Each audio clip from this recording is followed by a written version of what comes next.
It seems like everyone is opening next week's Spotlight Cache, and if you hit US Agent, it might seem like the most underwhelming of the 3 cards, but I found one of my favorite decks this season, which relies on this card. And I am so excited to show you guys this deck. I got soul, but I'm not a soldier. I got soul, but I'm not a soldier. So my favorite way to find decks is surfing through Twitter. And I saw Jeff Hoogland's post on this ongoing list with Wasp and Howard, which just seemed odd. So I tried it, and I fell in love. I did some digging through the VODs and found the original creator of this deck was someone from his chat named Ethical Arsonist. So if you find this video out there, Ethical, big shout out. You cooked on this one. I love it. But here's the list.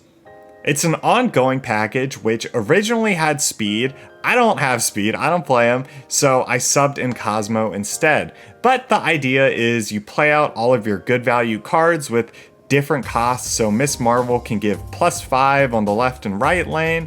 Then the final turn comes in and you can Spectrum with a big buff. You have Luke Cage, so your US Agent and your Man-Thing don't hit your own cards. And Cage also makes it so Lizard can't have his power reduced. Armor's in here to protect Ant-Man or Howard from Killmonger, and it just wins the destroy matchups. Then why do we have Wasp? Well, it's a nice piece of tech that can fulfill Ant-Man's condition, it can fulfill Miss Marvel's condition, especially since it's the only 0 drop in the deck. So a lot of the times I'm on turn 6 and I want to Spectrum but also fulfill one of these conditions, and Wasp gets it done. And it's also kind of cute, Wasp and Ant-Man have finally worked their way into the same deck. And yeah, I originally thought it was cute and gimmicky at first to have this piece of tech in here, but I played more and more of this deck and I realized how important she is. Now let's talk substitutions. I subbed Speed out myself for Cosmo, but if you have him, go ahead and throw him in here for either Cosmo or Captain America. But if you don't like Cosmo and you don't have Speed, you could also throw in the Punisher. Man-Thing and Agent are kind of core in this deck, and I also love Miss Marvel, but if you don't have Miss Marvel, I could see this deck working with something like Omega Red. Then Howard, there's not really any great ongoing 1-drops, like I couldn't see Quinjet fitting in this since you don't get any use. But you could just play a non-ongoing 1-drop like a Nebula in this deck and that would be okay. You could also drop him for something like Punisher or Mojo. But I like having that 1 cost outside of Ant-Man here that also gets the buff. But I do think a 1 cost is essential in this if you're running Speed. Yeah, this deck is the reason I love Marvel Snap. It was so fun and the Wasp edition was very creative and I just enjoyed it so much. So I take this deck into the ladder. So first game, I start to lay the foundation. We got Ant-Man, Armor, and then Captain America. They have Dazzler and Speed, so we have another ongoing enjoyer in this game.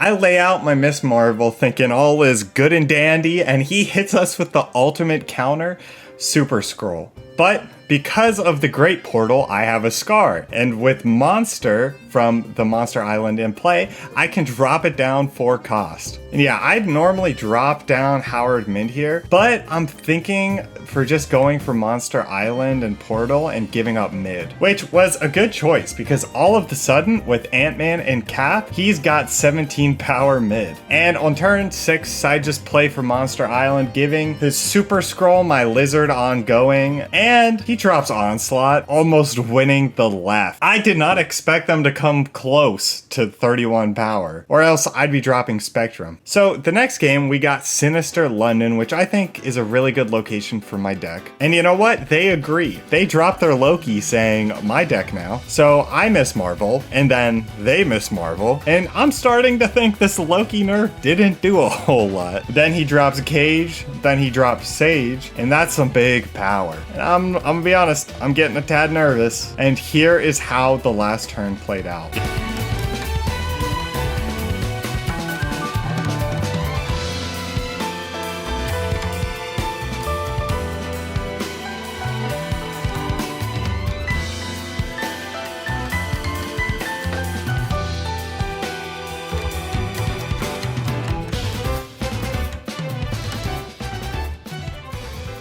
And that was a good one. I told you, I love this location with this deck. Next up, we got IEP, who is playing the next destroy thing going around with the Atuma changes. I dropped my agent on Monster Island, guaranteeing a 7 power swing when I get my cage out. Without Prio, I can't really stop what's going down over there on the left, so I drop Cosmo on Kun Lun just so he's limited to where he can destroy stuff. But again, out comes Atuma, where he doesn't need an on reveal to destroy his cards. So out goes Wolverine, and he's gonna get nice and beefy. And going into this last turn, for once I did some math, and we actually get more power with Howard, Lizard, and Ant-Man, so we keep Spectrum in hand. And then they drop Nimrod. And I guess it would be hype if Atuma didn't hit Wolverine, so we barely squeak out the win. The next opponent, we have a Dark Dimension, and they just start laying cards in there like, I don't know what I'm looking for. They forge, and I guess missed the Brood draw, and they forged their Mobius, just for my man to lose his power after I drop Man-Thing in there. Then, with this solid setup, I Spectrum and their cards reveal. First is Nova into the Killmonger, and lucky for me, Armor saves our duck. Then Surfer comes out and we barely squeak out the win in Mojo World. And throughout this entire video, I had a lot of people escaping turn 5 pretty often. On multiple occasions, this deck puts you in a position where it's kinda tough to lose, and they assume you just have a Spectrum waiting for them. Which is great for climbing, but blows for recording a video. But in my last game for the video, my prayers were answered, and I get Mount Vesuvius, which means they can't retreat after turn 5. I start with Ant-Man into US Agent, which I like the pairing because Ant-Man lanes can get pretty tall and they can't really challenge you with high cost cards. But they have everyone's favorite 2-drop White Widow, which is actually not too bad since the Widow sends over an ongoing. And yes, I drop Captain America in that lane, and I know what you're thinking. Why are you filling the lane up so early? Well, his Titania is why. So we tempo out Marvel, and they draw Acid Arrow from Kate and send that over, which is just the law of the universe. If they have a Kate Bishop, they're going to have an Acid Arrow in their hand. And I play Cosmo the next turn, which is why I love Cosmo, because when I drop him mid, I catch out the Annihilus, which is huge for the Crimson Cosmos. And luckily, I know he can't escape, and I snap. And that all leads to this big conclusion.